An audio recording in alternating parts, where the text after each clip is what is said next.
And start recording. Can you bring up the Google Docs as well?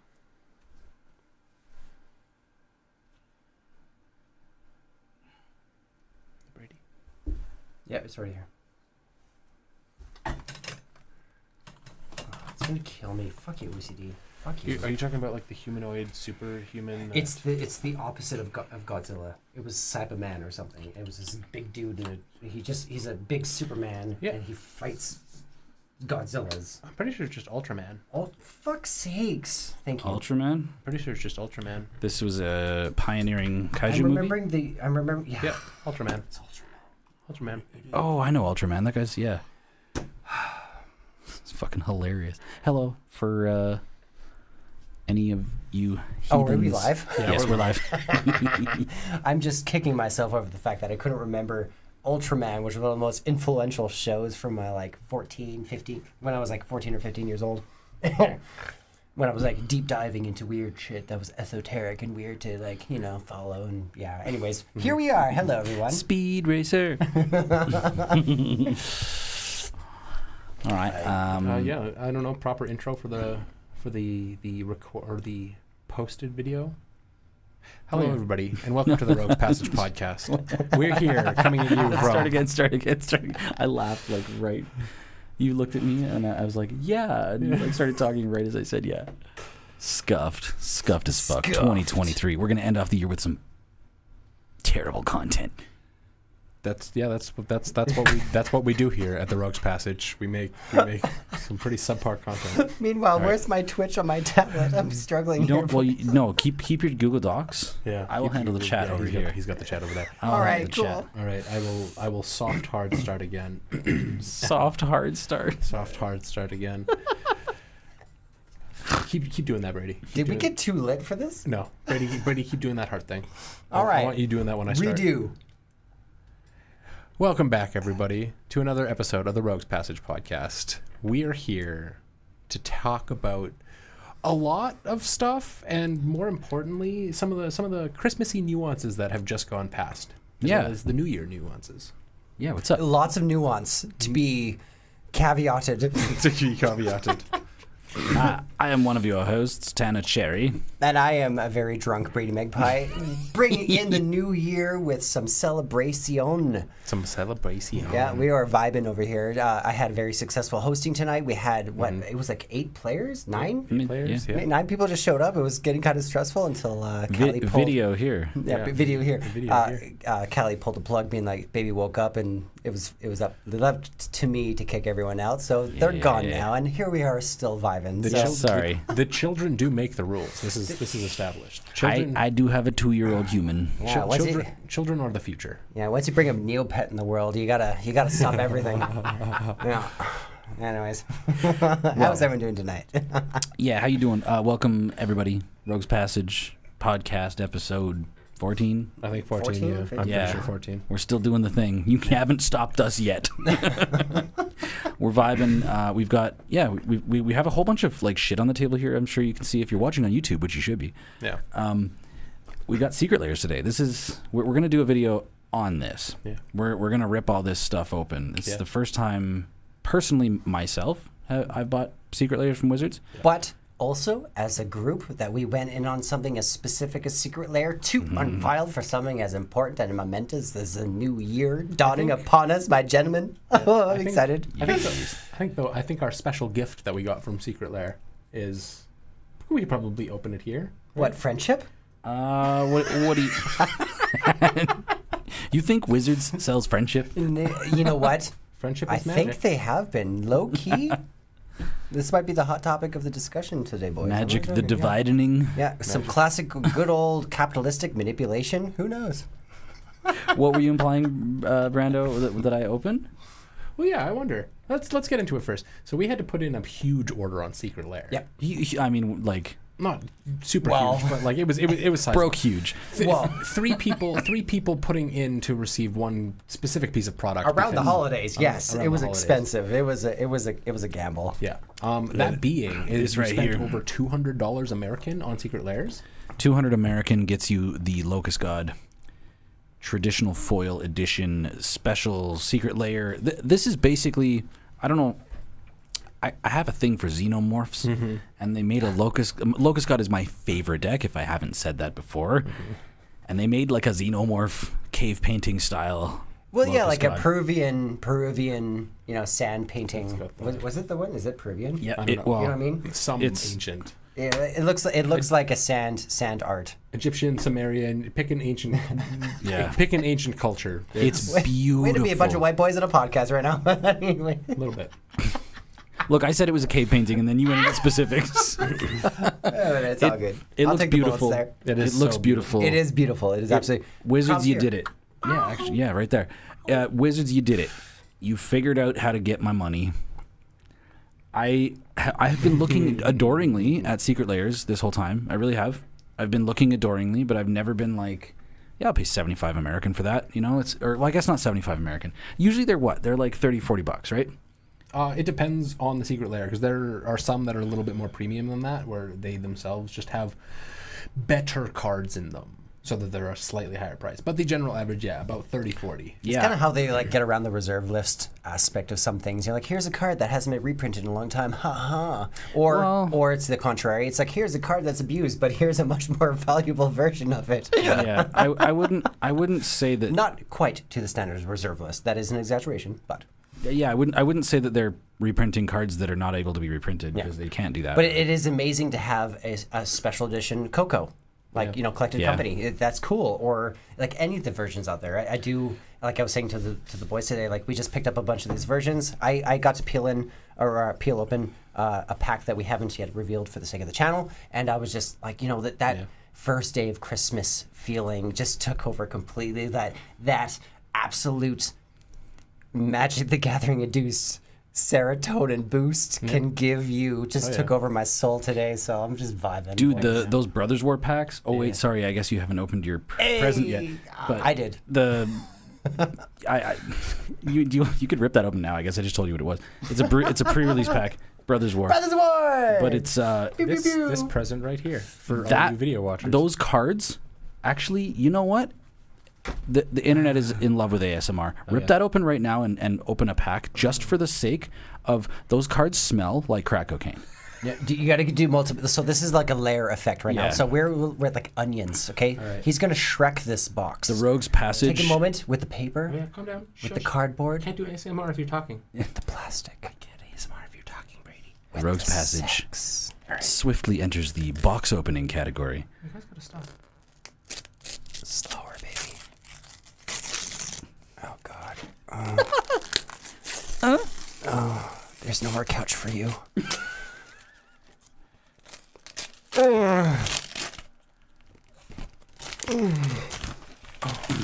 That is delectable. And now like everybody's favorite part. You're gonna really want to. You be quiet. You be quiet. Everybody's gonna want. You be quiet. You be quiet. Everybody's gonna want to turn it up for this. Oh, it's ribbed. Ribbed for our pleasure. So yeah, for the viewers, I'm forcing Brandon to open his pre-release kit because when we opened these Christmas there, Yeah. those cards smell something different. They smell like No, you open one of those packs. Yeah. It's like I was a- like huffing. I was huffing the cards. I'm not even kidding. This is why they call it cardboard crack. Yeah, no, but so I also had some loose Brothers War packs, and I could tell they were different printing because the rare was in the front. Yeah. So it was like the Japanese printing or whatever. They didn't smell good. They didn't. That pre-release I pack. only play cards that I smell call good. that the condom effect. It's like not every condom flavor is palatable. It isn't. Like sometimes it's like, okay, this is like a really lazy Starburst, but sometimes you're like, wow, this is like, what's that gum? Like, what's that gum that you see? What, Like five gum? Thrive gum. Sometimes you get the Thrive Gun condom. Yeah. It does happen. Just Wow. saying. Anyways, where are we? Right. One more Brady's had a couple. I love it. One more moment of ASMR for y'all. You all know that sound. Daddy, Take a whiff. Take a whiff. 1 second. take a sniff, babe. That's the Take whole a reason sniff. that I'm making you do this. Whoa, jeez. Come on. They gotta hear it. They gotta feel it. They gotta. You asked for ASMR. ASMR is supposed to be Hot? ASMR is subjective. My pack doesn't really smell like anything. Can I try this? Can I Yeah. sample? Yeah, Can I sample? It's scratch and sniff magic. Yeah, they smell amazing. They smell amazing. I'm They not smell. I'm not getting anything from them. I smell plasticine. Really? Yeah, it's like a different. It hits See, this different. is bad condom to me. Yeah. No, I'm calling it right now. As it is, Wizards, improve your condom stank. Brady, I Yeah. think that's just your fingers. I don't smell nothing. And that's our show, everybody. Hey. Thanks for coming. See you next time. There we go. To be fair, Oh, we got a spell piercer in chat. How's it going? Hey, Emery. Pow, pow. Pow, pow. Pow, pow. Birds of a feather, that one. there's some interesting stuff in here, but nothing really of note. No, you want to share with the class? I'll You say want- this: we got just a- an ivory tower Oh. in the retro border. Sick. I would please. Can I tease your tit for that that full art land? Yeah, that one. Please. All right, we'll talk about this later. This is not Yeah, jeez. bringing up the greed aspect of my personality. No.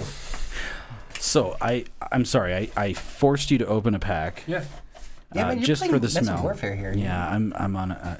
Put that away. We're done with the ASMR. That's for the future channel. Like all the sub whatever we want to do. Sub to our OnlyFans for pure MTG ASMR content. You know what though? I'm the not gonna spicy lie. link. C doing ASMR pack reveals would be something I would pay money into. Just saying. Tanner, you as well. You've got that bread and butter voice that I think. I'll open your packs anyway. Bread and butter. No, more like the melted butter. Yeah. Hey guys. Melted butter, old Tanner hard Cherry. Nice and creamy. Melted butter where the milk solids like separate. You know, dip your crab. Beans being flicked to that somewhere. You know that, right? Jeez, Yeah. this is Rogue's Passage After Dark. Somebody decided to give me a few. Well, okay, let's steer the ship. Let's steer the ship. We have, I don't know, we've got some topics to talk about. Yeah. We've got some Let's get serious. berry. Let's get serious. We've got some berry. Do you guys want to start somewhere in particular, or do you want me to take it away? Big discussion of the day. I will bring to Brando here. I mean, I can't say that this is the big discussion of the day, but it's something that I really wanted to touch on. I Especially mean, it's in the pretty big if it's the one we're talking about. Yeah. You guys don't really get to see it too well down here. There's a nice little green boy who has stolen the hearts of many, and especially over the last little bit of life, it's Godzilla. King of monsters. Oh yeah. Holding my volume for the sake of the child. For the sake of the child. I'd be Godzilla. screaming that right now. Yeah. Big smashy monsters, yeah. Oh yeah. Me and you are set to go see Godzilla Very on excited. Tuesday. So excited. Yeah. Yeah, Godzilla -1. It's doing phenomenally, I guess, in box offices. They weren't prepared. Ossifer. They weren't prepared for how well it was going to be received internationally. Fools. So they legitimately opened up. Like it started out in Japan and like select theaters in other countries, and they're like, oh, every single showing is like showing out. I guess we're just going to open this, and I guess it's had one of the most successful box office openings in quite a while. For good reason. Godzilla is great. I'm currently working on a Godzilla deck because I was so inspired. Plus the new American Godzilla film's coming out soon, and Oh, we've got more. yeah, Godzilla or Godzilla X Kong, and X Kong? well, Like times?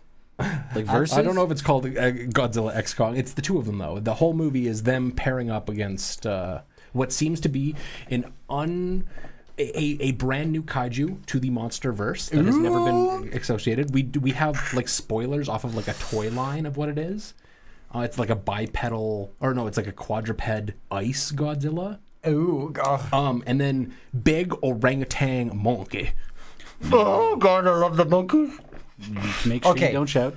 So, for the sake of the viewers out there right now, I'm just going to give you a little bit of emphasis as to the importance as to why this movie is so amazing. Now, Takashi Yamazaki is taking over the direction of this movie.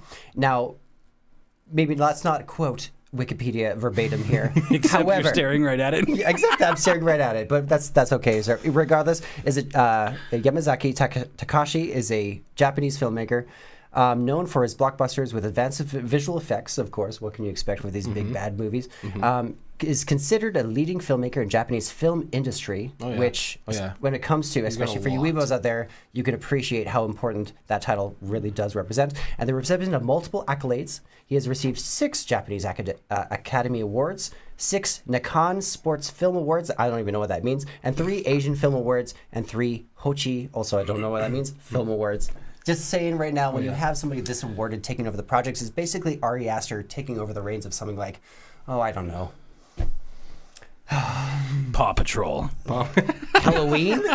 Halloween? That laugh just made Friday the 13th? Any of those.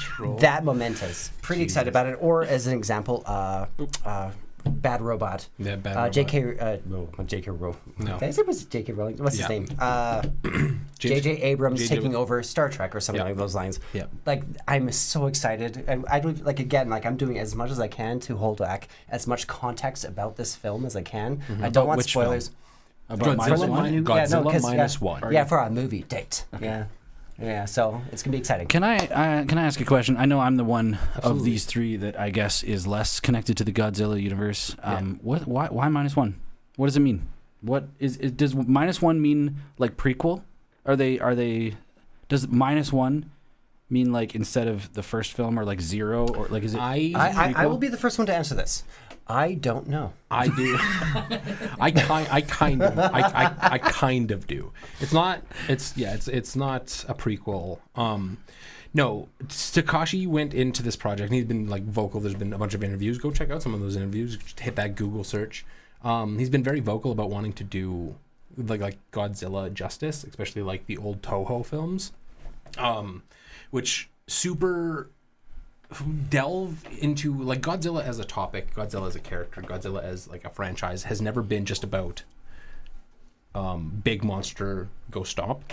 It's always been about like the friends you made along the way, right? Yeah, no. Exactly the opposite. It's about like the hubris of mankind, our ability to misread mistakes and to put hesitancy on our ability to like respond to things that are important, especially when it comes into the way of like human pressures and or like human pressures and natural disasters. Like the original Godzilla itself was a commentary on Japan's the whole post new World War II bombing of nuclear Hiroshima. testing. Yeah. So Correct. nothing to do with Hiroshima, but basically this is basically like effectively, you know, the same kind of trope of The Last of Us and all that other kind of stuff. Like humanity's hubris, thinking it just knew too better, and then literally ultimately having the rug pulled from its feet and faced with this omnipotent force that is, unlike Last of Us, which is really, really not sexy. We have a big, beefy boy. Yeah.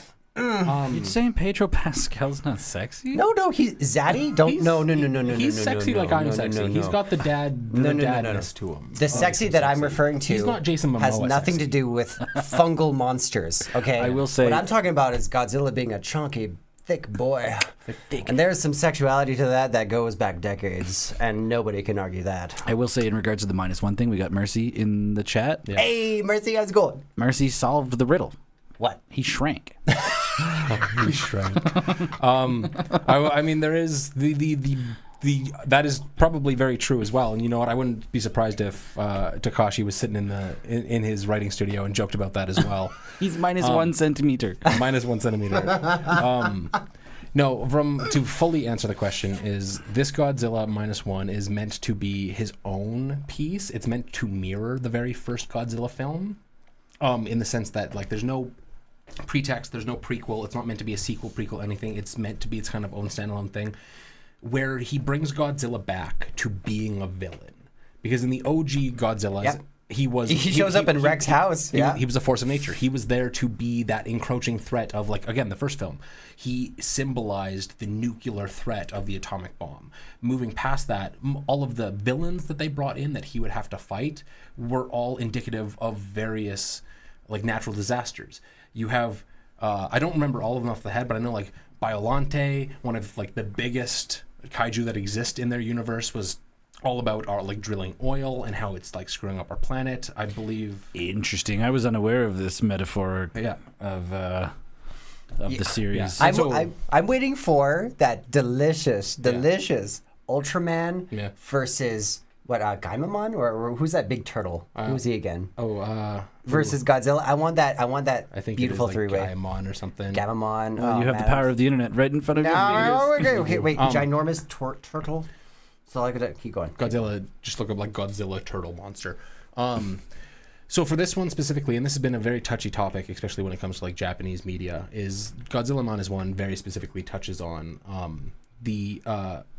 I can't remember which year it was, but the earthquake that effectively cracked Fukushima. And it was actually, I think, right after Callie and I met. Yeah. I think. Oh, do you? That explains your relationship. And Godzilla films, the non-American Godzilla films, are known for being very political. Gamera. Gamera. Yeah. The turtle who loves children. The Godzilla films are known for being very political and very like human-based, of just like what humans are doing. Environmental. Incredibly environmental based. So Godzilla -1, just to prepare people. I had no idea. We haven't seen Godzilla -1 yet, but I've seen a lot online, and no spoilers kind of thing. But it is the nature of what is the old Godzilla films, and this part of why it's called -1. It's meant to be -1. It's meant to be a new one. I don't know the significance of minus, but it's like a remake more than it is a prequel or a sequel. So let's see if you guys agree with me here. So we're all. I mean, you're the oldest of us. You're the boomers of the millennials here. But, Thanks for respecting your elders. I want to see Matthew Broderick brought back for Godzilla 2000. Okay, the one that the creator of Godzilla infamously hates. And I want to see Zilla kind of like reimagined. I want to see an old, haggard Matthew Broderick who's just come from like a bunch of Broadway and stuff. Like, just do his best with a big monster. Like Harrison Ford coming out in fucking Blade Runner 2049. My first Godzilla experience, frankly, was the 2000 movie, but seeing like literally in theaters, and it was a lot for me. Like it sold me as a child, and frankly, from that point, we used to go back to like I can't remember. It was like Gone Hollywood, like one of those blockbusters, like hole in the wall. Like, movie rentals that you can go to. And one of the first movies that I rented from that was like a 1963 edition Godzilla movie where he was fighting a muck monster who was basically a big radioactive waste pile that just grew limbs and stuff. Like, and this is a bit of a paraphrase from my memory, but regardless, like these memories hold dear. So especially with this coming Tuesday, man, like this is going to be pretty important for me. I'm super excited. I'm super excited. Yeah. And if you haven't checked it out, go check it out. And I don't know when the release date is. Go check out the Godzilla and Kong movie when it comes out in theaters, because it's... Is that like coming down the pipe quick? Very, very quick. I think it's maybe like... Not sponsored. At least a few months out. Hey, but... Fans of monsters, though, please. Hey, but the studios behind Godzilla, any Godzillas, sponsor us. I will dress up. I will make this promise. If we get a sponsorship from one of the studios that does Godzilla, I will cosplay Godzilla in the rest of the content we'd make moving forward forever. Or just sew the suit to his skin. Yeah. I mean this. I will make it work. I will. Yeah, the guy's got a price. 1934. This kaijin craze has been going since 1934. Can you imagine? Almost 100 years. That's literally insane. We're 10 years away from that now. Yeah. We are days away from a decade short of 100 years for this phenomenon in pop culture history. This is pretty cool. I mean, a weird, surreal part of history here. Like 100 years ago, when I bought my first CD. Yeah, you boomer, yeah. Tell us how that was. My very first compact... Tell us how it used to skip when you used to make too much vibration. My very first compact disc that I ever purchased was the Godzilla soundtrack. Which, I guess that was the year 2000? Yeah. Right. So that makes 1999 me... or... I think, yeah, it was... Makes me it was Y2K 15 or something? Yeah. Yeah, that was my first CD. Yeah. That, and then I think my second CD was Alice DJ, and then Eve 6. I mean, good picks. Good picks. Great I think I'm a bit music. cooler than that. My older brother, who was like, 9 years older than I was when I was a 9-year-old, gave me Perfect Circles, Merdy Nam, White Pony by Deftones, it's and different if Bjork's somebody gives it Homogenic. to you. It's different if somebody gives it to you. It was like a tarot deck for a child, and I was not prepared for the even a year after that, I was already listening to Downward Spiral by Nine Inch Nails. Yeah. I should not, as a 10-year-old, been listening to Downward Spiral. What the heck? That's true. So, well, talking about big monsters and the terrifyingness of them, I see here we've got something labeled whale bait, Lamau. Oh, what did I say in the notes there? Yeah, this is where you take over their tempo. Hold on, I put EV of product in box, value sliding to just the ultra rare variant. Yeah, so I jotted down a topic in regards to I'd like to talk about this. Yeah, I'm sure you've heard me begrudge or like curmudgeonly shouting stuff like, it's no Fuck group hug and such like that, Yeah. no, it's no longer value positive to open Magic cards, right? Like it's no longer worth your money to like crack a box and see if you get value. If you want a fucking masterclass on this, go to Tolarian Community College and watch the professor open boxes every single set for years. Yep. Do the booster box game. He does a series called the booster box game, right? So the concept of this booster box game, if you're not familiar with it, is he buys a box. I don't know if he really buys a box. I think he just does it like for content because he's like, oh, now that this box was positive, I'll go get another one. No, right? I mean, probably that was the whole Amonkhet story for me is, I pulled an Invocation. Cool. That's a $240 card. Cool. I made money and got a free box of Magic. Yeah, but what I mean is that, like, the store maybe gives him a couple boxes or a few boxes, right? Like, well, I mean, there was a whole big thing, just like little side piece to this. But I guess Wizards recently, I don't know how recently, it might still be like close to a year or longer old. Wizards recently made the move to them specifically going out of their way to give product early to content creators for the point of juicing up content. Yeah, I mean they've been doing that for forever. Yeah. Like if you listen to like other content creators or whatever, like wait a second, ambassadors are treated nicely? That's yes. wild. Sorry, we're getting super. Yeah. Like I'll just finish my rant on this on the concept of what I was talking about is like nowadays, like when you open a box, like it used to be that, and I know that they try. I know that they try desperately to try and make the value of what's in the box worth what you paid for it. But there's a big kerfuffle lately with, this set is randomly premium price, like the Ravnica Remastered, right? Ravnica Remastered, I'm sorry if you opened one of those boxes. You just got shit on. Yeah. For instance, Brothers War here. Yeah. Cool set, right? Yeah. I have no complaints personally. When I went and looked up normally I'll if I'm going to open product or whatever, I'll go MTG Goldfish. I'll look up the price list for the set to see what the money cards are, see what the value of certain things are. Not a single fucking card in that set is worth more than $20. Nah. And I'm talking like you only take 8 cards down and you're in the $5 range. Yeah. And I was like, wow. Yeah. Yeah, a lot of people. Why is this set worthless? A lot of people were very upset about that. Yeah. I mean, there's cool cards in there, but for some reason, like, and I know, like, it's the burden of Wizards R&D and like them, like, if they want to charge $140 for a box, which another thing that I want to talk about here is a note that I wrote. Murders of Karlov Manor is the next standard set that comes out after this. Yeah. It's the first time now that Wizards is doing the play booster, which they axed the draft booster and the set booster, and they're like, fuck it, we're just going to make the two of them the same thing, right? So what that means is it used to be that I could buy a standard set booster box to draft with for $140. Yeah. And now they're $200. Yeah. The regular baseline price in this country of ours, this is Canadian dollars, is $200 Canadian for a box. Yeah. It's like since I've been playing Magic, it's doubled. Yeah. There is a bit of an answer to that, and it's an unfortunate one, and I'm going to steer you all back to the Tolarian Community College again. Yeah. The professor, maybe about a month ago, did a video on this talking about, and I don't think we should really get too much into this. I think it's good that we make note of it. The Wizards, not necessarily Wizards, but the Hasbro layoffs, in knowing that there is at least some Magic employees that got affected by that. Yeah, like Paul Cheon got fired, dude. A lot of people, I don't think any three of us know collectively enough to really like sit back and like voice anything too drastic of opinions here, but the professor did a phenomenal video where he breaks it down. He justifies the understandable reasons why big corporations do this, and then still sits back and points out the exact flaws of why doing things like this don't make a lot of sense, and how, especially when it comes to like Wizards of the Coast for Hasbro being their big money makers, kind of came out of left field for no reason of like, why are you crippling the workforce of the people that are making you the most money?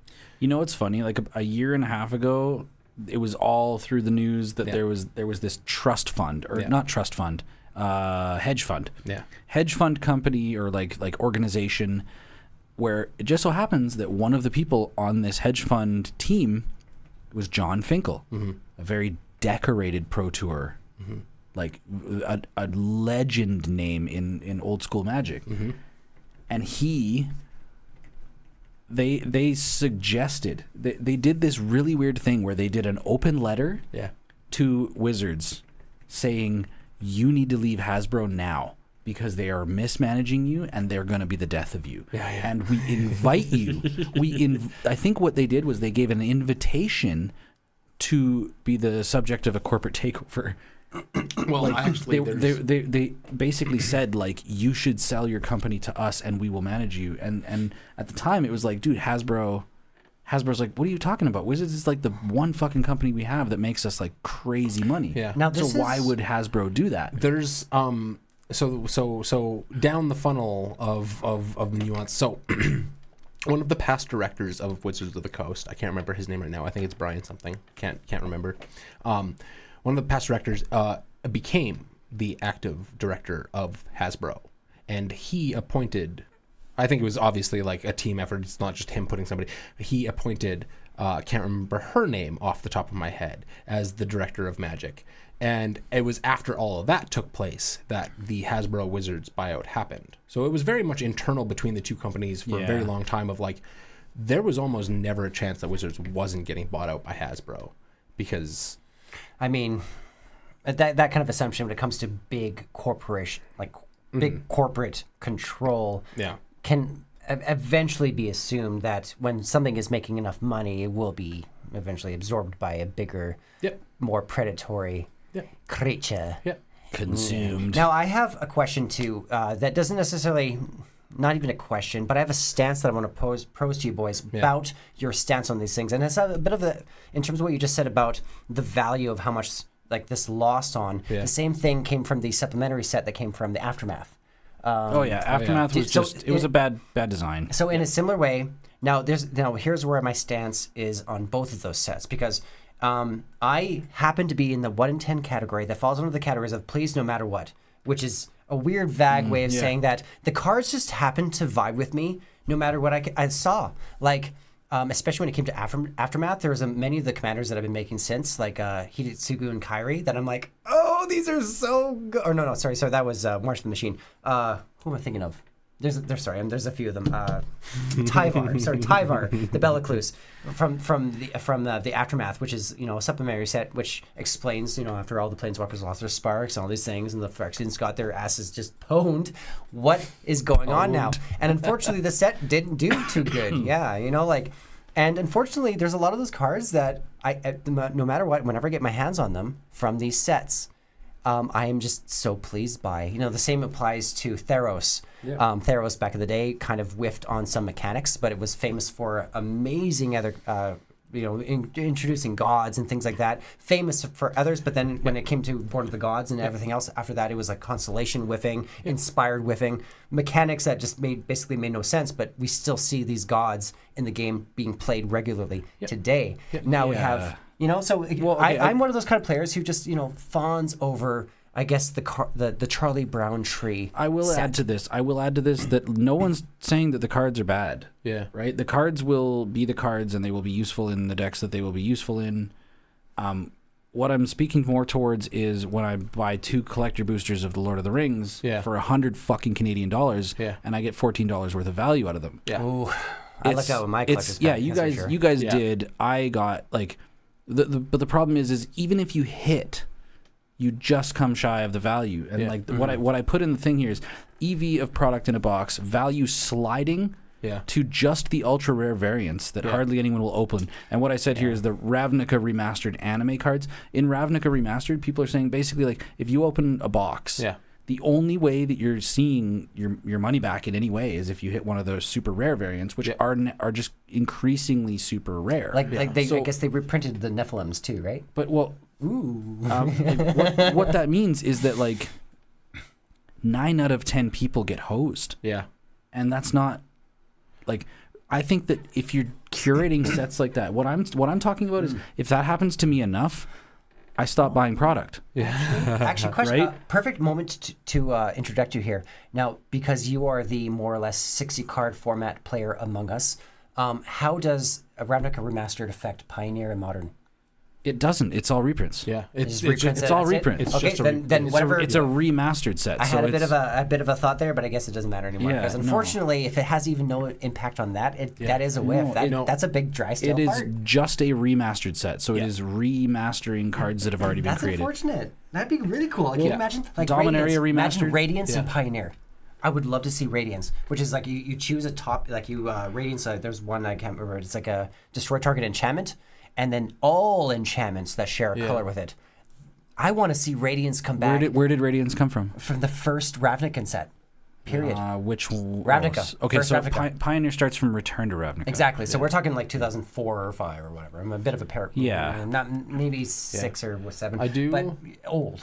I do feel you on that though, Tanner, because especially like when it came to, I've been a proponent for the longest time of buying Magic. That no matter what, some sets I buy sets of, some I buy just packs of, some I'll only go for singles, but I never not buy myself a bundle. Oh, no. And like my most recent Ixalan bundle, it kind of felt like that Yeah, too. you It's were like, saying you got just destroyed. It was the worst bundle I've opened in close to 10 years of buying Magic.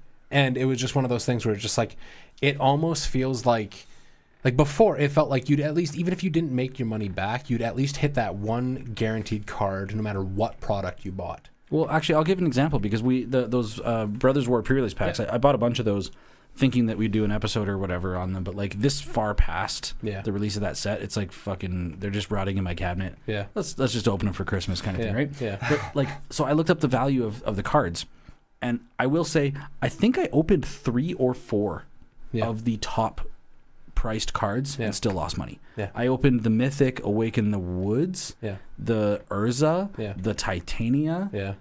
Like I opened like there was another one as well. Like I feel like I got good pulls, and I still didn't even get enough value for a $40 pre-release kit. I just surmised the value of Ravnica Remastered. And that is the card quality. What do you mean? Do you want a perfect near mint condition this card from 17 years ago? Well, guess what? Ravnica Remaster will provide you that perfect condition card. Hey, Actually, that kind of it makes a lot of does. sense. It makes a lot of sense, What? and unfortunately, Just So you've got old That's the only value you've to the got, set? You've got old cards, right? You're trying to fetch for these cards online, and there's not a huge the resale cards market. need to be reprinted that are desirable. And exactly that. We're going to take a lot of functionally useful cards, not necessarily expensive cards, but very well played. A lot of cards that are probably going to continue to have very do you want much a use near in mint various card from formats. Ravnica? Period. Well, guess what? All you have is remastered. Yeah. Congratulations. The card quality just got better. That's all. Is that the value? Some may argue the card quality has gotten worse. Well, guess what? We'll leave that to least- those in the comments. Please interact with us. At least some of the foils. I remember, let's call it like 6-ish years of playing Magic. There wasn't a Pringle. I never saw a Pringle. I never You're saw. not right. I You're not never wrong. saw a Pringle. And then I'm overnight, going it to was show you just like this. You're not wrong. I was actually even holding a card. yeah. I was holding a card from the other day.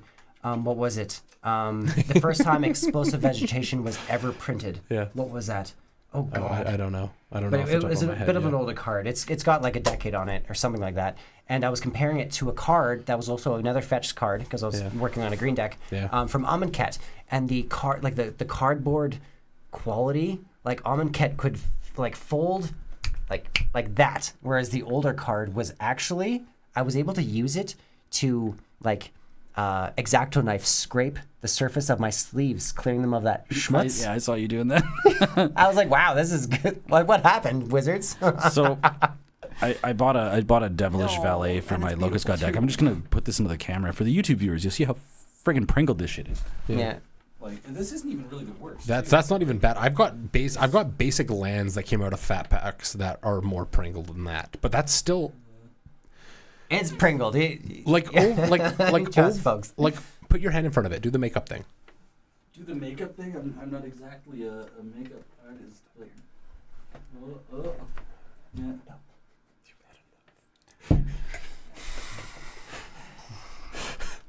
Fine. It's not good. It's not good. I'm I- sticking to one. I just like, dude, How? Indie company, small Yeah, like- indie company. Apparently, climate. Well, no, climate does have to do the thing, but it's still Humidity, it's things like it's still that. one of those things where Yeah. just like it was overnight that foils started. Like I found foils that started pringling in Magic. There's so many other trading card games that do better foiling than Magic does. Sorry to say it. That have no pringling problem. Some others do. The One Piece trading card game. I've seen so many of those packs pulled and opened at this point, and I haven't seen a single pringle out of that. And they've got some of the fucking amazingest designs I've seen out of like, Amazingest. foils. Amazingest. Speaking of amazingness, while it's fresh in my mind, I want to give Tanner a bit of applause here for finally acquiring one of the most Or what? beloved wheel spells in the entire game. We'll do a And it's- video on that. And it's awesome Yeah. because it's whiteboarder and he hates it. I fucking hate whiteboarded, but I will. This is why I wanted to bring I this will. up. I'm proud of you. I will own a whiteboarder card if this is. I guess I don't know. First It's most a- expensive card ever, outside of the secret lair. This is like a rite of passage as a Magic player. I guess I bought my first reserve list card. I bought a Wheel of Fortune. Nice. And because again, Locust God, favorite deck. I love it, and I traded a bunch of cards in, and just I just had to have one. I'm doing that soon for Lion's Eye Diamond, and I'm determined for it. I'm gonna have to go through that determined for it. list and see if I have any reserve list cards because I play a lot of old weird niche stuff, but Yeah, the reserve list is actually surprisingly big, right? Yeah. Well, it's vague, but at the same time, it does scream. Well, it's not vague. It's very defined. I'm being vague in that. What I'm trying to say is, we have a couple comments there that I can't read from this. This is Spell Piercer. She's talking. If you're looking for value, buy singles, my dude. Also, yummy Pringles. Yeah. I have some moisture packs I'll give you. Oh yeah, actually, Oh, I is have that a thing? Can Yeah. you use those like? Yep. it- Absolutely. Are you saying that it's moisture? Yeah, What I do you- think- this is Calgary. The climate is so dry. Why? They know exactly that. They're printed in places like Seattle and stuff where the moisture is so much Now- bigger Oh, that as soon as moist. they You want to add moisture to it? yeah. At the No, I've risk- seen it. I think it's 60 or I'm gonna eat that. 65% moisture packets that you're supposed to leave them in there for. You like leave them in there with the moisture packet, then you weigh them down with the moisture packet in there, but you got to be careful because. But then what? Then Now- if it doesn't exist, do I have to shuffle the moisture packet into my deck? guys. And now I've said this multiple times. There is a chance now. I want to let my true colors shine here from. See, he's having more than one. Yeah, I'm calling you out now. Pass me that beer. Husbrando. Jeez, I was trying to be discreet. Anyways, so at risk of exposing myself here for being an asshole, there's a chance that there is. Keep talking. I have done this before where I've hurt the cards, but I have put on silk gloves, like super fine gloves, and you can massage the cards flat. Oh yeah. Now, How long does please, it last? How long does it last? Permanently. No, I wouldn't say permanent. It does. Wait. It does. I mean this. I mean this. And now we're going to follow up with an episode as to how I do this. It'll be like a little short, but I mean this. I do absolutely vouch behind this I do technique. the same. You can't be critical. Like even the other day, I absolutely destroyed my freaking champion's helm. So there is a delicate way of doing this, so but it's it risky. is possible, and you don't have to wait a week while taping your cards in some kind of weird way around a Pringle canister. You don't need to do that. So what I do specifically is I'll take whatever foil card and I'll go up to 3 at a time, as I found that like if you do 3 pringled cards is about the density that you can actually work with it, and it's not going to like be annoying or too thick. And then I squish them between another 2 or 3 on either side, like basic land, something you don't care about, something that's not pringled, and then I'll just roll it across the corner of like a table or something, where you just very gently just like woo. They come out flat. They come out perfect. Like, there's no stretch. There's no creases. There's no nothing. Live on the Rogues Passage podcast, we pringle, crease unpringle foils. Yeah, crease the Wheel of Fortune. Yeah. Which the wheel of fortune can go over here. Definitely the most expensive card I own. How about I got a Devilish Valet or a Devilish Decaying Valet. Time Loop? Which Devilish one's Valet. worse? Yeah, the Valet was like I think it was $1.81 or So something. normally, for what I really love to do, now I'm only going to give you an example of this. I'm not wearing the gloves, but I do a very sensitive kind of like massaging technique like this, Rip. and I take the sides, and I kind of do this like kind of thing like this, and you do this repeatedly, like it's literally like you're, like it's like the tip of your penis. You got to respect it, okay? Imagine you're shaving your cock, okay? do the same thing, and it will apply. Yeah, It Spell will work. Piercer says in chat sorry. also, I also just sometimes just curl them back and hope I don't crease them. I have creased a couple. Thank you for the interlude about cocks. I'm sorry. What? I'm sorry, what? I don't know how your dick works, but mine doesn't. Wait, are you saying you're fearless when you shave your cock? Yeah, you just fucking. You gotta be careful, bro. So I'm gonna massage here while we converse on the while podcast. we continue this conversation, I'm gonna have while you consider this.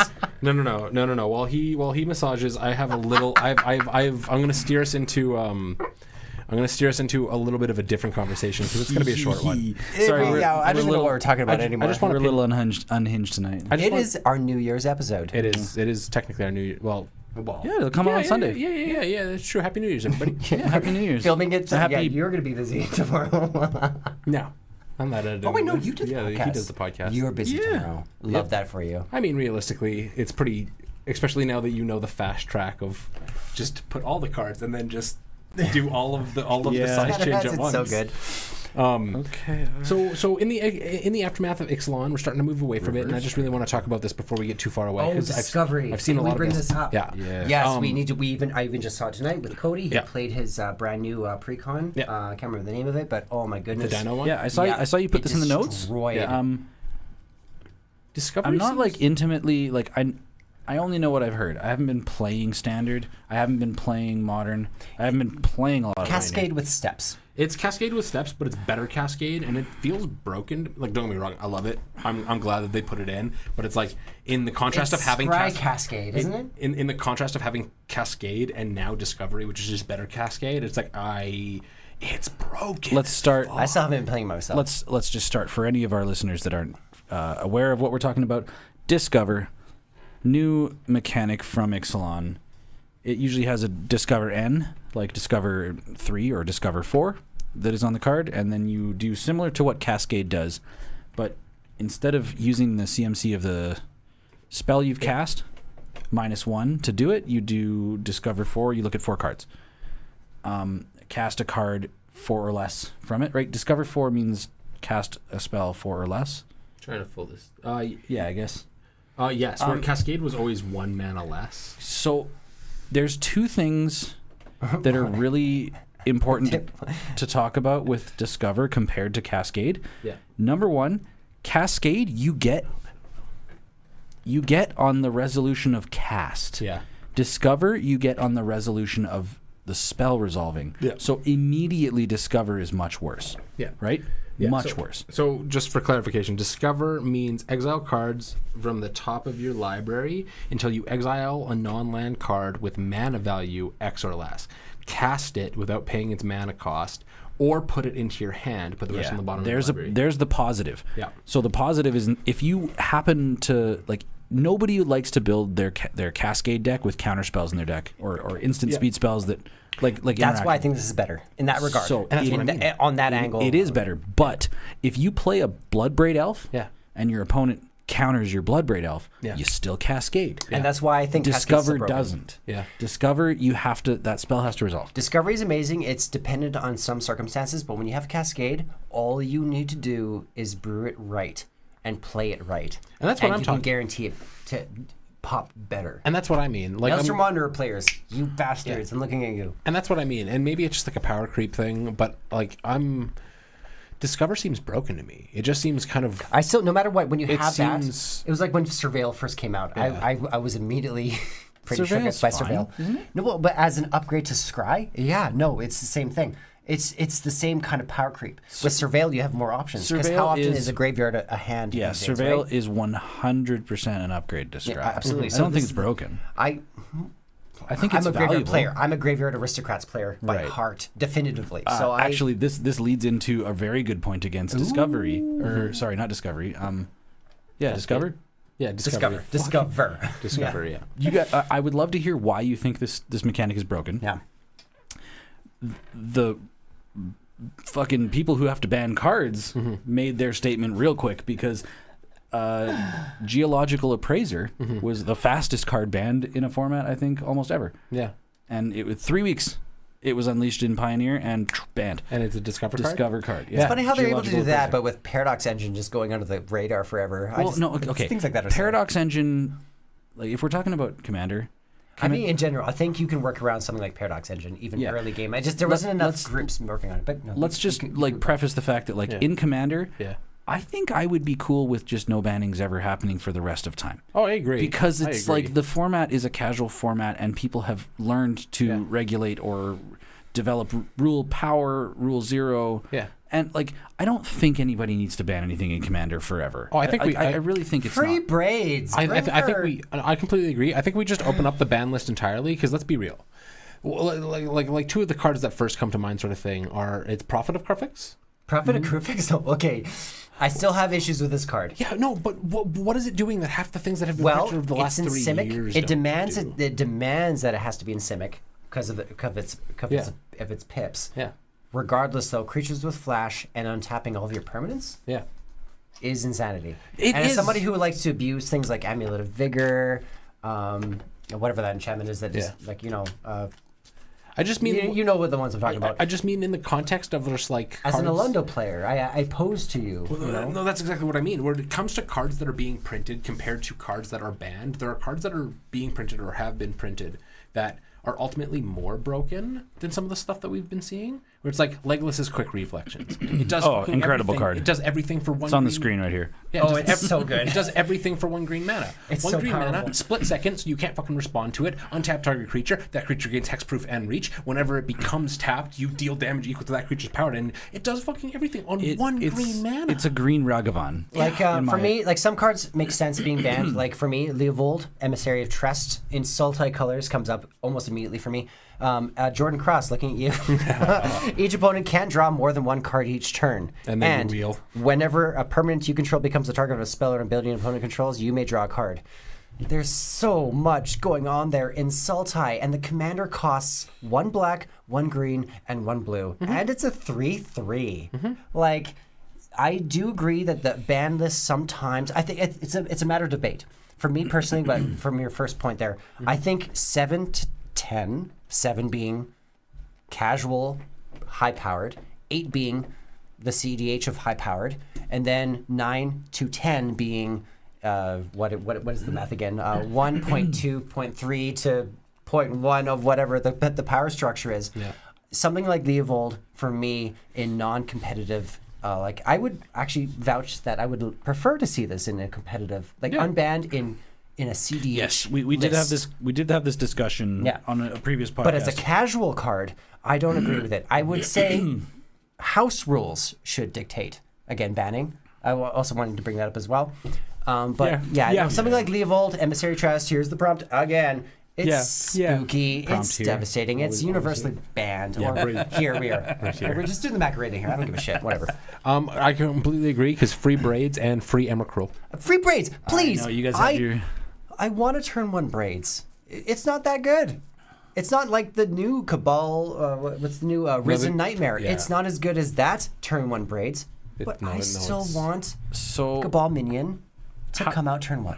what I'm thinking of right now, actually, in contrast to what I said earlier, is like the free-to-play tables, the commander tables at the events that we've been going to. I guess it doesn't really change anything. Like if Prophet of Crufix and Leovold and Emrakul are, well, I said Emrakul. You got me saying that extra R. I mean, she deserves mentioning though. Always, 'cause she's so always fucking to the cruel. end of day. Exactly. I'm sure a bunch of people listening All right. right now. I'm on Brando's team, Emrakul for life. Emrakul. Emrakul, baby. my point being, like these cards are banned. I feel like if they were all unbanned, I think the foundation of Rule Zero discussions is commander wide in the general community where people will sit down and like, man, I don't know, your deck can be trash but have that Emrakul mean, in it that's and where it gets still be sticky. so 'Cause toxic. And that's one of the big things too. It's just like maybe have the ban list in Commander and stuff when it comes to competitive, because there's going to be some cards, Lumitri, that are just Lutri. Lumitri. Sorry, I have Lumitri. Lumitri forever. Gisath And what's the Atsushi? I say Atsushi. I say the names of Magic cards wrong because it's funny. Is it Saffron Akatsuki or olive. is it Atsuki? There you go. Right, It's like Stephen Hawking. I'm sorry, a PH is never an F. Dude, the guy's not even with us anymore. I should have done that. Stephen Colbert. It's not a V. It's an F sound. It's. I'm sorry. Well, we'll see you guys later. This is It's the point been though, I fun do want to making bring up. content. When it comes to the Rule Zero thing, and I want people out here listening to this to debate this for themselves as well. Now imagine something that we've been bringing up Rule Zero a number of times within our podcasts, and even in our own even on our own pods, sometimes people really don't understand what it means. Now, do your research, but also listen. Hopefully, you've been listening to our podcast, so you know what it is. Now imagine that Wizards suddenly, out of nowhere, decides to try to rule Zero. Now imagine if Wizards themselves... Explain that. Imagine if Wizards dictated what Rule Zero really meant. That's kind of impossible. That's the So- antithesis. No. Yeah. But that's exactly what I mean. Now, here's the one thing I find brilliant about Rule Zero is that people who naturally want to challenge authority always dictate and argue what they think is best. That's now, true. this is I one see- thing I that I think always I see find what you very, mean, very yeah. interesting. Which is why when a governing body can be helpful. Ironically, it's almost like a matter of trust issues. People are like, no, Rule Zero, fuck, I want to play what I want to play. Cool, fine, but there's a format out there for you. Yeah. There is a format outside of, let's say specifically, Commander, Yeah. which is my pool. Yeah. There is a format for you outside of Commander. Go find it. Don't Yes. spread your weird vitriol online. I love this. No, I mean this. No, this makes stop sense. Stop trying to impose your fucking will on everyone else to make the Please. format work the way you'd like Stop it to. Yeah. being so human in a game where there is elves, gnomes, gargoyles, horrors, nightmares. Stop being so freaking human about Tentacles? it. Please and thank you. What? Tentacles? Tentacles. Use your imagination. Stop Eldritch. being so boring. So, I agree. I will say, I'm being critical on that. That's me being critical. you need to- Stop being boring. you need to just simmer. I will say, I've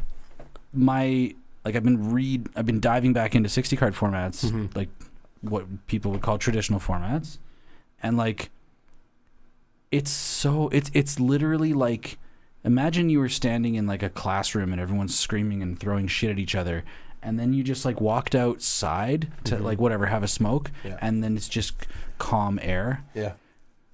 The whole Rule Zero, I think this, I think that, is just gone. It's just It's Lord of the Flies. the rules are the rules.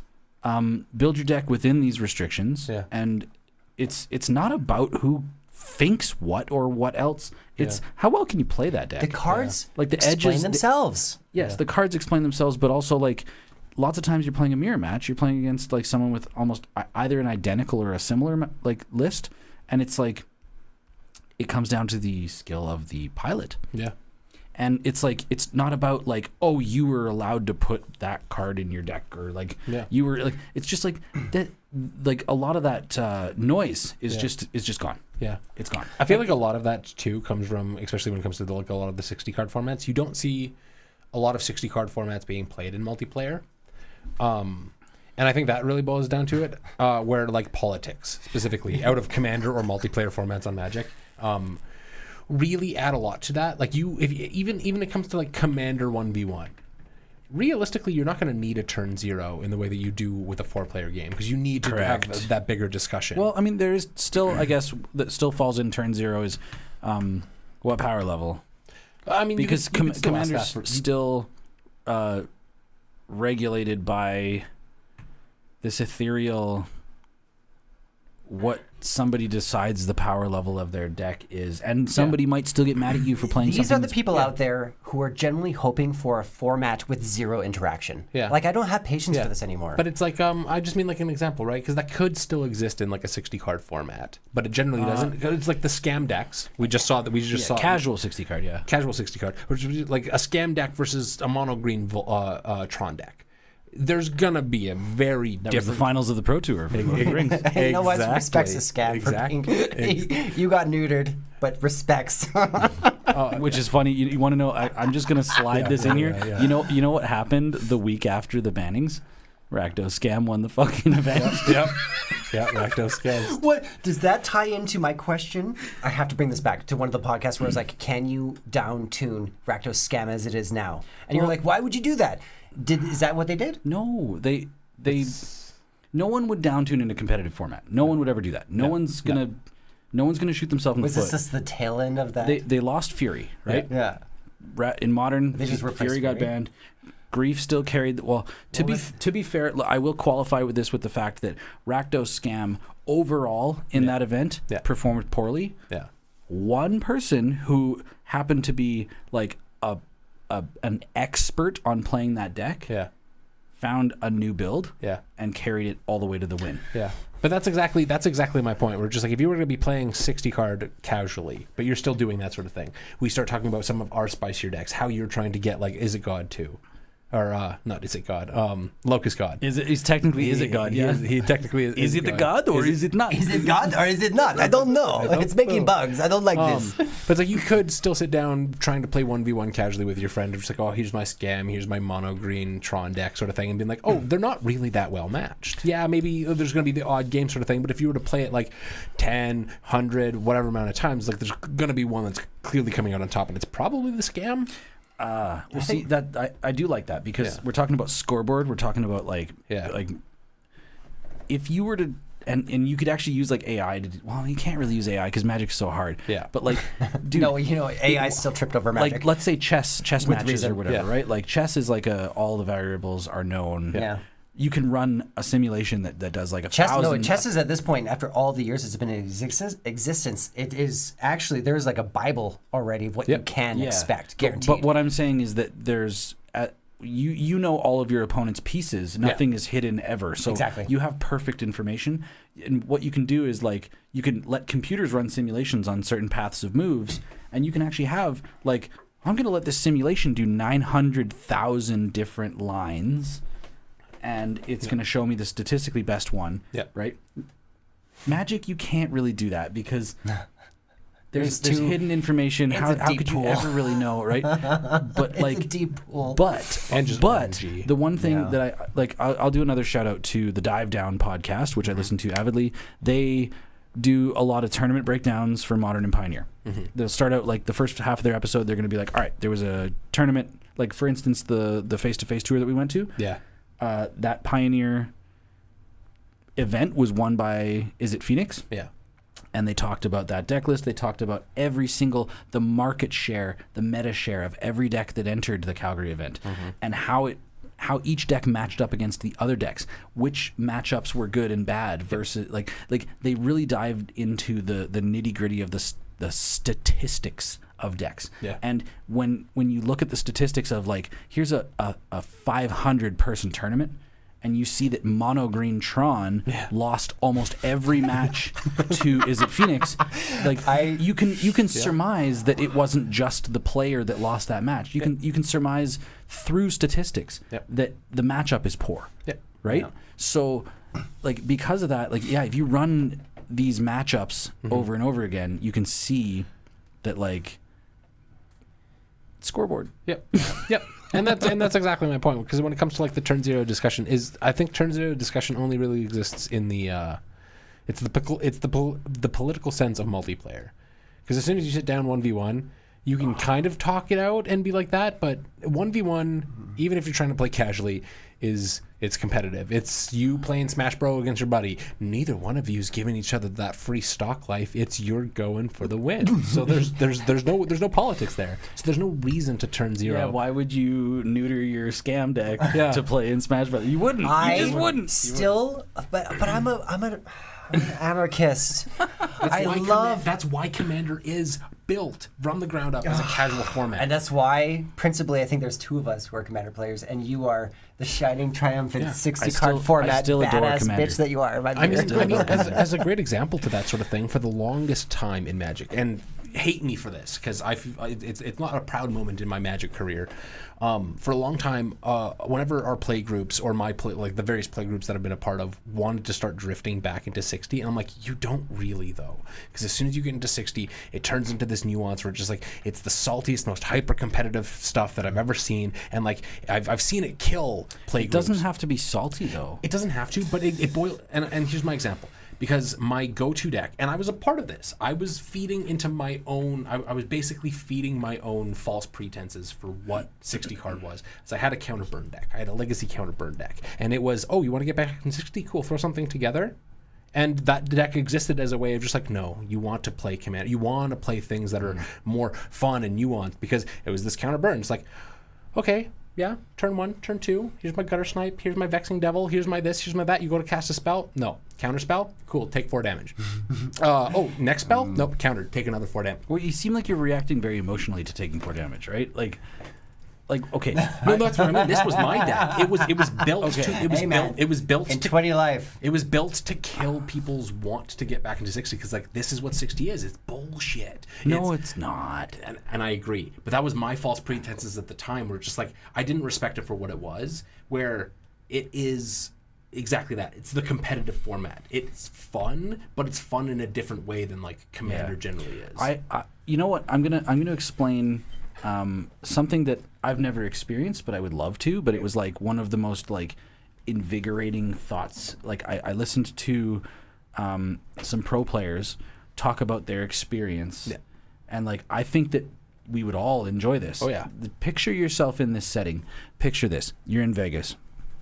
You play in the Pro Tour the next day. Mm-hmm. You still haven't figured out what deck you want to play. Mm-hmm. You have to register your deck choice by midnight, right? You and your 5 other team members are fucking locked up in your hotel room. All you have is Red Bulls and the decks, and you're trying to take turns playing each deck against each other just to try and crush as many matches as possible so that you can collectively come to the decision of which deck you want to play. Yeah. At that point, nobody gives a fuck who built the deck, whose deck is stronger. You're all trying to do like research. You're all trying to like, okay, let's play another game. Okay, in this match, this was really bad against the mid-range. You know, like it might have been way smarter if I removed your turn 1 play immediately. Well, you're thinking about like play pod mentality, like the people who conceived Rakdos Scam. Exactly. I'm talking about these like high tier teams, right? These teams that not only develop these decks, but the way that they play them and the way that they're like there's no emotion. It's all about like, I don't care if you beat me. I'll play this deck. Let's play it 7-10 times in a row. If you beat me every time, I gain the valuable information that deck is better. Like it's all about like moving forward with like that is invaluable. I love that thought. I would love to do that. I love how in the family that kind of thinking is, frankly, it does. There's so much correlation in that. Oh yeah, and you've sparked my re-interest in getting back into this, even just like your nuance for Pioneer, because it's never been something. It's like you've said it a couple of times. You've said it a couple of times, and I think the best way to describe it is like Commander is. I kind of said this on a post on Facebook the other day as well. I have 2 anecdotes. I'm gonna say the first really. Commander is having a huge toy box to play with. You get to do whatever the fuck you want. You got Every silly card ideas. ever. It doesn't. And I love it. It doesn't have to make sense as long as you go into. It's kind of like the group hug discussion we had a couple podcasts ago. It's like if you sit down with an idea for a deck and you are able to do that idea, it doesn't matter if you win or lose. You had your own win. That's the beauty of Commanders. It's weird bullshit. 60 card formats are surgical. And that's the point. And that's something that I didn't appreciate back in the day, where it's just like, it's how fast and how quickly and how sophisticatedly can I win with, like you're not looking to do the Alundo thing, where it's just like, oh, here's like 18 pieces that I'll have to like do the But I'm okay fucking as a thing. competitive player now, though. I can, and I've had a talk recently with Tanner when I kicked his ass at Popper. I was like, there is my brain nodes are connecting. I'm remembering things. There's core memories coming out of nowhere. Yeah. And actually, one thing now, perfect segue here. Tanner brought up this amazing point. Now, I'm not sure how much longer we have in the recording here. We've been actually going pretty decent, but we have been vibing. So I need to bring this up, guys, Tanner. it's New Year's. Let's go. You brought this up the other day. It was about a week ago. We actually got a little bit heated because we were a bit teetered about a later discussion that night. But you brought up the solid point I need to bring up. So, format shaming and why it's ridiculous for those, especially those who were prevalently started in 60 card formats, are now universally Turning their shaming back it. on it. Turning it as Commander players now, and as now a firmly baptized Commander player. I eat shit and breathe Commander in all concepts. It's ridiculous. He's not lying. I'm not lying. But Tanner here, who is the eat shit breather of 60 card formats, in my opinion, I pose this question. Like, it doesn't make sense. Like, why are those who are now firmly fixed to a Commander mentality shaming 60 card format as the progenitor format period? I think Guy's our got game. a thing to say. I Our think game. My second anecdote that I almost kind of skipped over there, I think fits to this very perfectly. And this was a response to somebody made a post on one of the Magic the Gathering Facebook groups bashing Commander, basically calling it like it's a smooth brain format. Guaranteed the whole point of the post was just to be a troll and just be like he just wants to watch people He was fight in the successful. comments. He just wanted to watch No, people. I think some people actually legitimately The way it was worded, it was very much worded like like it stirring was, the pot. I'm goading you people into like fighting me on Facebook. Jagoaded. But I made a post where just like the appreciation of the two different formats is 60 card formats or more competitive formats are like listening to your favorite album on repeat. You never like it's amazing. You love the songs. You get to experience all of it. You're sitting there listening to the playlist. And it's delectable. It's Is this a jazz reference? yeah, basically, it's you get to just Jazz is pretty universal. you get to enjoy this story of music that's being untold before you, and it's Commander is there's jazz. no surprises to it, right? I think it's he's not lying. Commander is downloading the whole discography Babe. and putting it on shuffle. Commander's jazz. That's all you gotta say. That's all you gotta say. It really is, though. I'm sorry, folks. But but the nuances of exactly that, it's like 60 card formats and that kind of thing it's so cyclical and it's so surgical that it gets stale, right? It can get stale for some people. Where But it's just it's like a matter- I've seen the whole thing, or it all plays out so similarly. Where it's like it's matter of preference at that point. Yeah, Honestly, Where there are I don't want to discredit anyone's need to emphasize their importance of a game that is structured around simplicity that 60 card formats can in fact provide when you have only more than one. And I'm sure there's a lot of math to support that having all sorts of different numerical differences of the cards that you have in your 60 card brew might have. But at the end of the day, when it comes to Commander, when you have 99 distinct one cards, your games are always going to be different. Yeah. Even Yeah. if you So- might concede to some immediately. extent, because you've made the point before of when you Yes. start hitting this point of I've got 5 cards in my Commander deck that do the same thing. It's For the same instance, thing. my Wrist the Redeemed. Like I would like to add multiple more copies of the token doublers to just increase the redundancy of that effect. Because That's a why you 60 can- card format deck can have the same strategy that a Commander deck will have. Yeah. It's just much more. But one thing I will say, Yeah. is that like I find like when it comes to playing traditional 60 card formats playing against a stranger and whatever, like one thing I find cool is, let's say Pauper, you see somebody lead on a certain land, Yeah. right? And then you're like, okay, you have suspicion of maybe a couple of the decks that they're playing, and then you play your turn with sort of like informed information of maybe what you should do. Like, like they played a black mana, like for let's say Modern, for instance. I see a Rakdos land come down or whatever, and now all of a sudden I'm like, okay, I need to look at my hand at how well it plays against a Thoughtseize, right? Like these are like really like skill ceiling edges of competitive players where they're like, if I know this matchup really well, now I can start actually like leveraging my knowledge to make really like intelligent plays. And that is something you get out of 60 card formats where they're consistent lists of cards that you encounter, decks that have aggregated to the top of the format as tier 1, right? So you're expecting to play against these decks.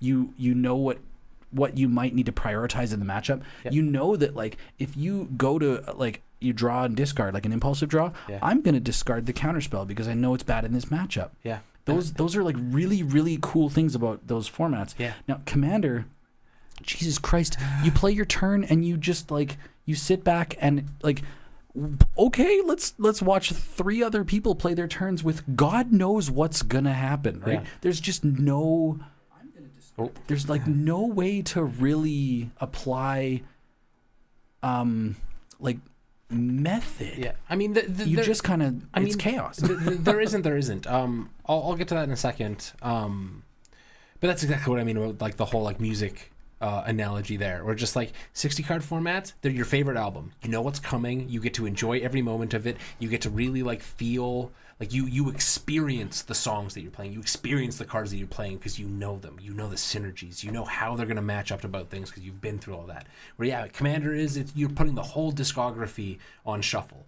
You know that your favorites are in there. You know that what you can expect is probably going to come up, but when is it going to come up? You don't fucking know. The mystery, the intrigue. Like they both have nuances. I respect what you're saying, Yeah. and it is like I don't think either one of us is contesting. No, Like they're both true. they're both true. They're both the lack so of true. mystery, the lack of mystery is Yeah. absolved as soon as you draw a fetch spell. You're like, okay, well, I know what I'm doing now. But I will say, when it does come to Commander, it's not the same. But there are reads out. When we were playing games casually before this recording, there was a couple of times where I halfway called the spells that were either being played, fetched for, or that they were like threatening with. Because it's like you look at the mana base, same thing. What colors are they playing with? You listen to the questions that they're asking, or like what they're True, keeping track there of. They're is just like, how still- many creatures are in the battlefield? Okay, cool. That's a blasphemous act. When's that coming? You call for Blasphemous Act all True. the time. There are, and that's and you know why you can read a Blasphemous Act is because it's a format staple. Yeah. Right? Can I ask for how many lands are tapped? Okay, I don't have a pirate. Magma geyser. You know, How many cards are in your hand? can I ask Jessica's will. how many cards? Actually, no. At this point, what's the new one? Rousing Refrain Yep. is the new one. So you can Rousing Refrain's actually good. play more mental warfare Yeah. with that Yeah. question than you can with Mana Geyser. Just saying. And you know what? The best of both worlds. If you like the chaos-ish or the width of Commander format, but also like what you get out of competitive 60-card formats, you and I are both building, and I guess we're diving into CEDH proper here soon. Yeah, I think we're gonna our just- play group has kind of been towards that. We've all, I think, got commanders in mind for what we're doing. We're stepping up towards. It's probably not going to be a regular thing. No, it's But- like I will use my I statements. I love the fact that like the diving like face first into the Rogues Passage project and Yeah. doing all this stuff has kicked me Yeah, to build decks for all these formats that I've wanted to play for years. yeah. I just Same. made a card order the other day for another Pauper deck. I'm so stoked on Pauper, 60 card Pauper. It is Yeah. It's so fun. 60, It's so good. you got me hooked on that. I ever got my since- ass kicked. Yeah, no, with check, my it's linked somewhere here. Check out that video. I got ruined. My I have a Simic, a Glistening Elf Simic Infect Pauper deck that was inspired from, like, my original conception was Demir.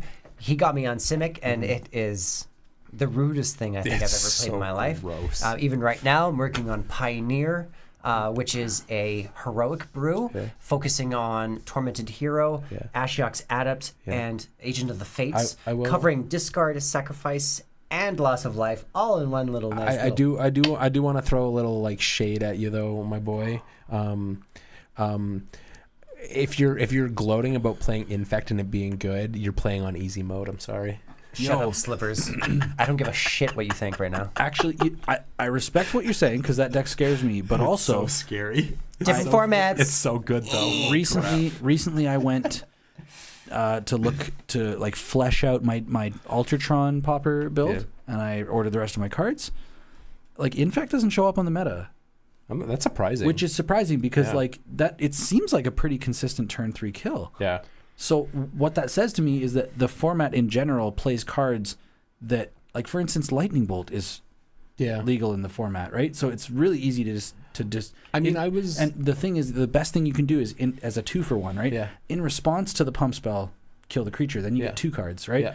So I was actually looking It at that folds. too. I wasn't like building it, but it was still one of those things where it's like, okay, if I'm gonna like try to build, if we're gonna be building more 60 cards and like more pauper deck sort of things, like it makes sense for us to kind of like work with our own meta that we're building.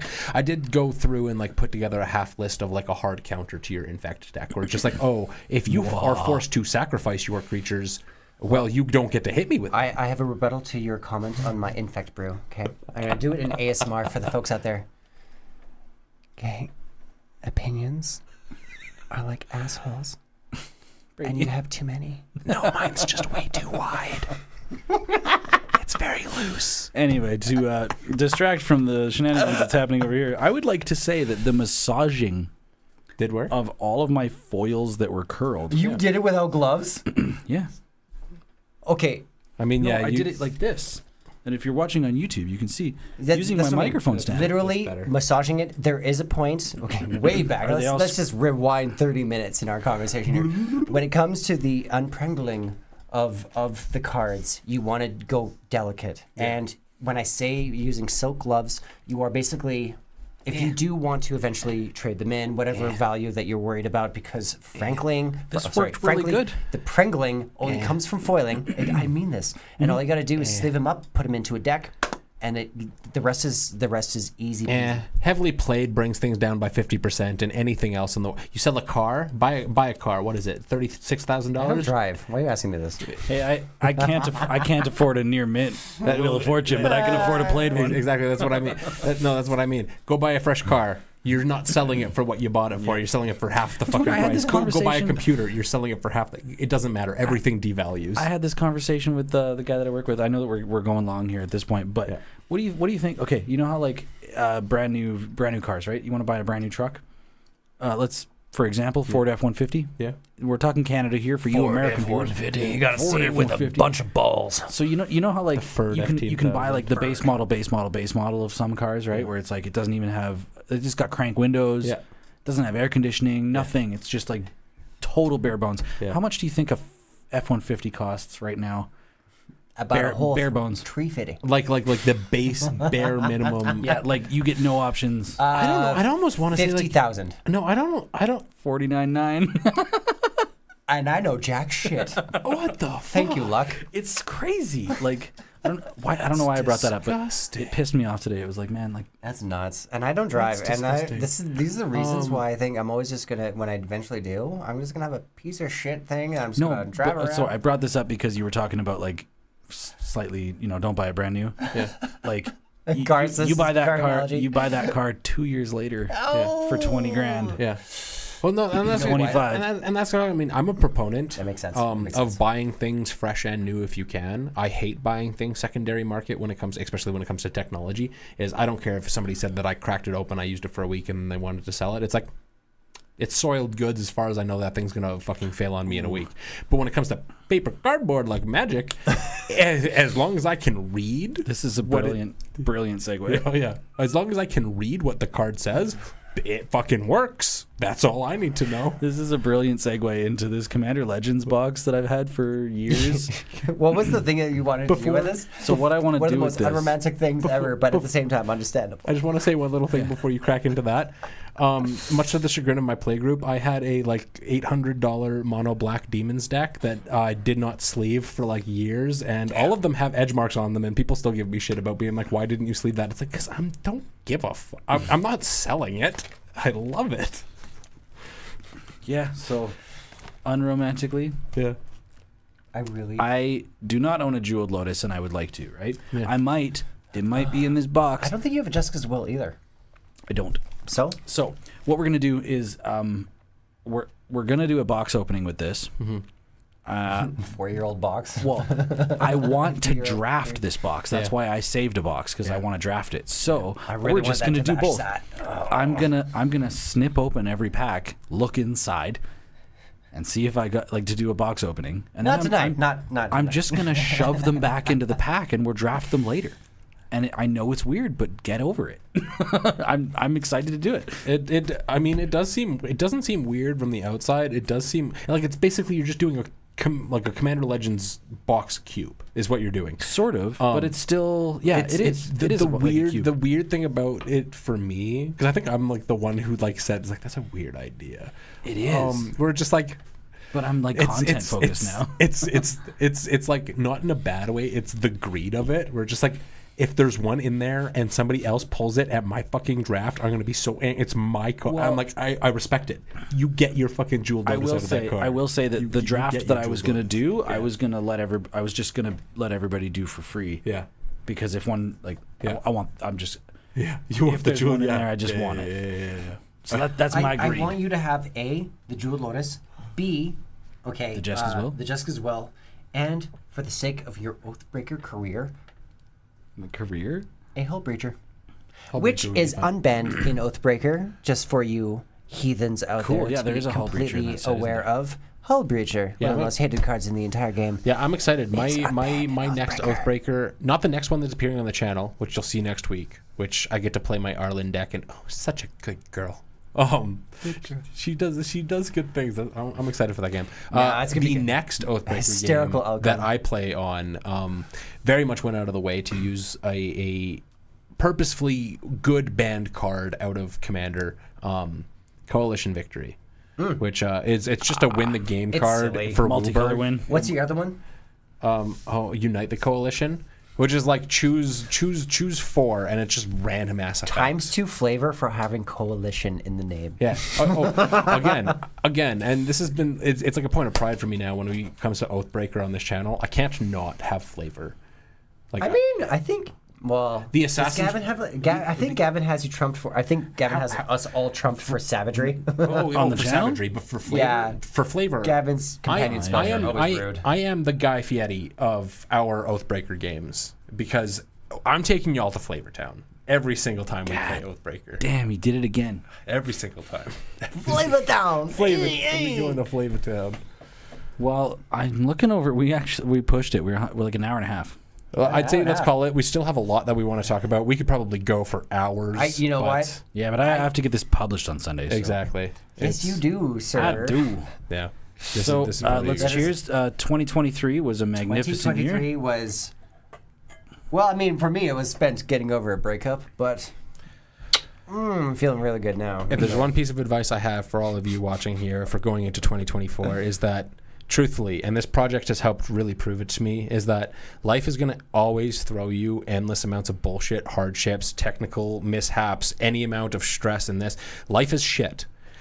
But it's amazing when you put in the goddamn work. When you sit back with friends, when you take a point of pride to like work on yourself. Glow up season, bitches. 2024, we're all becoming our best versions. We're all. By the way, expect weirder looks from me. I don't care what you think of me. I'm obsessed with anime fashion, so just expect some gong.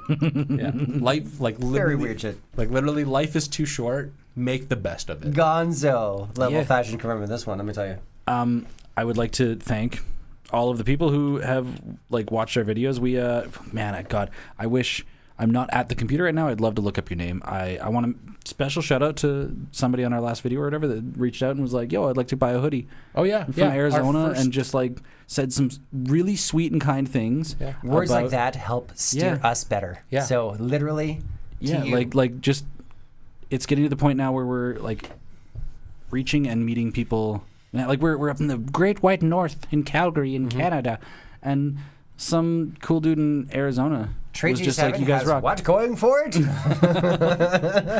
Thanks to everybody that has Yeah. tuned Cheers, in, everyone. that has supported us, and we got a whack of good new stuff coming in Oh, yeah. 2024. Oh yeah. Just stay tuned. Hold on to your butts. Hold on to you. And however the holidays treated you, please, however you celebrated it, we don't care. We hope We the do- time spent the last couple of weeks here has been absolutely fruitious. Yeah. A late happy holidays and happy New Year, everybody. Yeah. This, I guess, will be going up on December 31st.